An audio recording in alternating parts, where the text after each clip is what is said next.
大家好，咁我會同大家講翻一啲初中嘅題目啦。咁今日我會講一個 identities 嘅。咁 identities 咧，其實即係 MC 會考啦。咁其實會做啲乜嘢咧？其實呢一度咧有幾條例子可以同大家講一講咁樣嘅。咁我哋講 type one 先。咁依家望一望啦，因為我哋講啦，A、B、C 都係用 zero constant 啦，令到佢咧呢一條式咧係 identities 嚟嘅。咁佢即係左邊同右邊係 identical 嘅，有咁嘅意味啦。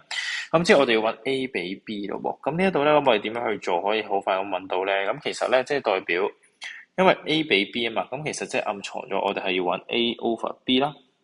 咁所以如果係咁嘅情況下啦，A over B 嘅話咧，個 C 就多餘咗啦。咁所以我哋要代數令到個 C 消失，咁呢個係一個快捷嘅方法啦。咁所以記住啦，我哋咧揾到嗰個要消失嘅數嘅話咧，嗰個未知數嘅話咧，咁我哋代數令到佢消失就 OK 啦。咁我點樣可以令到呢一個 C 消失咧？咁就代 X 係一啦，因為1減1係零，咁零乘 C 都係零，咁所以呢一度咧就會成嚿消失咗啦。咁所以你見到下邊啦，代 X 係一啦，呢個 C 係零嘅話咧，咁你全部 X 都要代一，咁你變咗做5A 減 2B 噶啦。咁你5A 減 2B 嘅話咧，就將呢個負 2B 抌過去右邊啦，就變咗5A 等於 2B。咁你5A 等於2B 嘅話咧，咁就因為 A 比 B 其實就係 A over B 啊嘛，咁就將呢個 B 同埋5咧互相除過去，咁就變咗做 A over B，咁就2比5啦。呢個答案就係。咁呢個係一個快嘅方法啦，就係可以代數去令到佢消失咗一個未知數，咁你就可以容易啲快啲去計到啦。好，咁同一個方法可以做兩樣嘢嘅，咁其實 A 比 C 都可以嘅喎，咁一樣啦。A 比 B 係用 zero constant 令到有呢個 identity 喺度啦。好之後啦，咁 A 比 C 喎，咁即係代表咧 B 呢一個係多餘咗嘅咯喎，咁我哋就代數令到佢消失啦。咁我哋要令到佢消失嘅話咧，就代 X 係5啦。咁你代完 X 係5嘅話咧，咁呢一個就會零咗啦。咁其實其他就會變咗8A 同埋9C 咁樣啦。咁之後咧，咁就變咗8A 對 9C 嘅話咧，就 C 除過去啦，8除過去，咁答案一定係9比8，咁答案就係 D 啊。咁其實你會見到同一個方法咧，其實可以用喺不同嘅題目，咁只需要睇清楚條題目就 OK 啦。好 Type Two 咯喎，咁呢度係做啲咩咧？咁今次咧唔係揾比例啦，今次係去揾一個未知數嘅 value 啦。咁呢度點做咧？一樣啦，呢兩條式 identical 啦。好啦，咁之後啦，咁而家我哋就係揾 Q 啫嘛。咁即係代表我哋只需要揾 Q 啦，P 係多餘嘅。咁如果我哋要令到個 P 係要消，咁我哋就要揾到個 P 就令佢消失咁樣啦。咁呢度有兩個方法嘅，咁先做第一個方法先。咁如果要令到個 P 消失嘅話咧，咁呢度我代 X 係2或者代 X 係0都可以，P 係X 係0或者 X 係2都得啦，因為我哋只需要令到個 P 消失啫嘛。咁呢度咧，我決定代2嘅，咁我代咗個2之後咧，咁你就可以計個答案係乜嘢咧？就係、如果你計答案係個 X 係代2嘅話咧，咁呢度就會變咗做-16啦，左邊呢、這個，咁剩翻呢邊就變咗-4Q 啦，咁又可以除個-4過去就 Q 等於4啦。咁你代0都得嘅，因為代0嘅話啦，呢度冇晒啦，呢度冇晒啦，咁呢度應該得翻 2Q，得翻8嘅啫。咁你 2Q 等於8，咁你除個2過去都係等於 Q 等於4嘅。好，第二個方法係點樣咧？第二個方法就係、我當你真係唔可以一眼睇到邊一個可以消失啦。咁最直觀嘅方法就係因為左邊係會等於右邊噶嘛，因為佢 identity 嚟噶嘛。咁所以我哋將左右邊嘅括號都拆開晒佢啦，就爆開晒啲括號啦。喺爆開晒啲括號之後咧，你就將佢分花類啦，X 次嘅嘢擺埋一齊啦，X 嘅嘢擺埋一齊啦 ，constant 嘅嘢擺埋一齊啦。咁你留意到啦，其實 2Q 會等於8啦。咁所以到最尾 2Q 等於8嘅話咧 ，Q 就等於4啦。嗱，呢一個 method two 咧係一個最直觀嘅方法啦，去爆開括號對位啦。呢一個咧就係一個快捷啲嘅方法，就可以代數就消失啲數咁樣啦。好，咁呢一題啦，一樣啦。咁呢題咧係同一個方式，但係咧呢一度咧有少少唔同，就係因為咧佢唔可以代數。咁點解唔可以代數咧？因為佢左右邊都有 m 同埋 n， 咁所以唔可以透過代數字去令到個 m 消失。因為呢度係9m 啦，我就算呢一度我代咗個 x 係-3都好，呢個9m 都係唔會消失嘅。咁佢會阻住咗你揾唔到個 n， 咁所以唯獨是指人可以拆括號去做咁樣啦。咁所以拆括號嘅話一樣啦，將佢呢個拆括號 x 加3括號2次拆開啦，咁就 identity 啦，咁你爆開佢啦。咁咧之後你爆開晒嘅話咧，咁你就可以留意到啦。咁啊分花類啦 ，x 嘅嘢擺埋一齊。X 次嘅擺埋一齊 ，constant 嘅擺埋一齊，咁你留意到啦，其實2咧就會等於個 m 啦，6m 加 2n 就會等於2啦。咁點解要揾咗一個 m 等於2先咧？因為 6m 加 2m 有個 m 喺度阻住你，你揾唔到嘛。咁所以呢一度咧就係要揾咗個 m 係2先，之後再代翻入去，就去揾得到啦，個 n 就等於-5啦。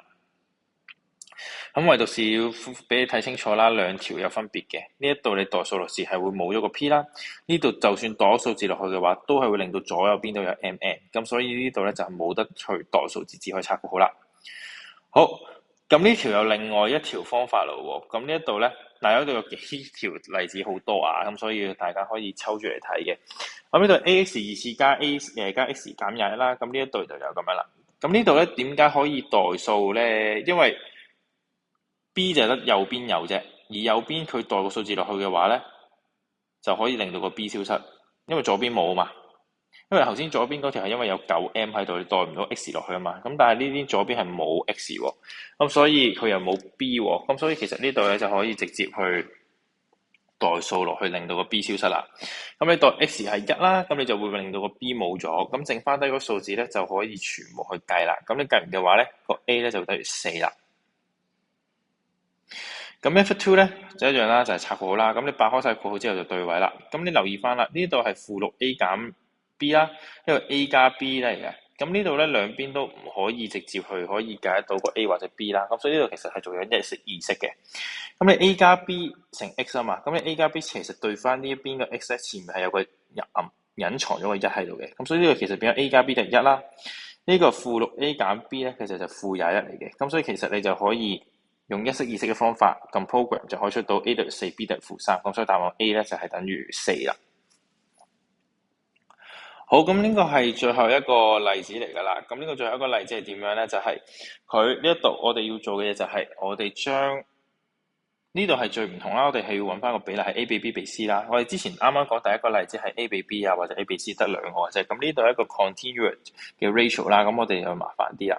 咁呢度咧嗱，有幾個做法嘅。咁我講咗個正常做法先。咁正常做法就係點樣咧？就係一樣啦，拆開晒括號先，跟住對位，跟住對完位之後咧，就去計翻個比例出嚟。咁呢度咧會變咗負2a 加4b就等於 B 啦。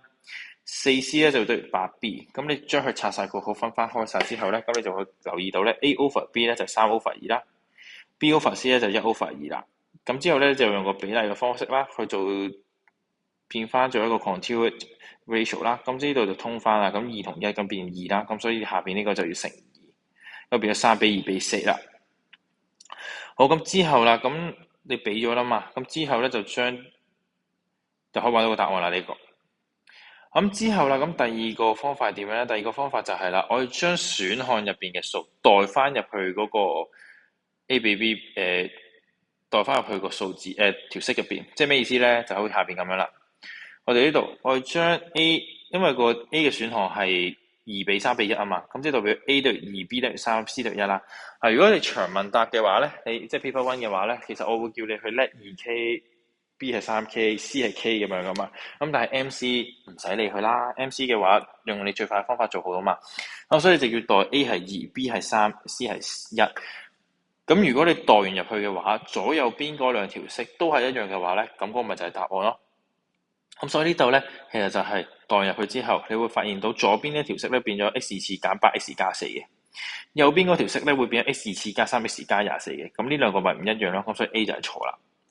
跟住 B 咯喎，個 B 本身係3比2比4啦，咁所以我哋將個 A 等於3，B 等於2，C 等於4代翻入去呢條式度。咁佢代完嘅話咧，你會留意到啦，x 次加 2x 加16啦，呢一個咧就右邊都係 x 次加 2x 加16，即係你化簡完嘅話，佢個結論佢嗰個式都一樣嘅話咧，咁嗰個咪就係答案咯。咁呢個就係 part，呢個就係 B 啦。咁我建議而家用 MC 做法啦，咁我哋個快好多啊嘛，呢一個係，咁因為呢個拆括號有機會拆錯啦，計呢個 continuous ratio 有機會計錯啦，咁所以我最好嘅 MC 做法咧就係咁樣去做啦。好，咁呢一個咧，我知道咧其實仲有其他題目嘅，仲有下邊，唔好意思啊，仲有下邊呢啲題目啦，咁可以同你哋講埋啦，因為 ratio 嘅題目其實真係比較多啊呢一度。好啦，咁仲有啦呢一度。唔好意思，其實應該完咗啦。咁 identity 就去到呢一度啦。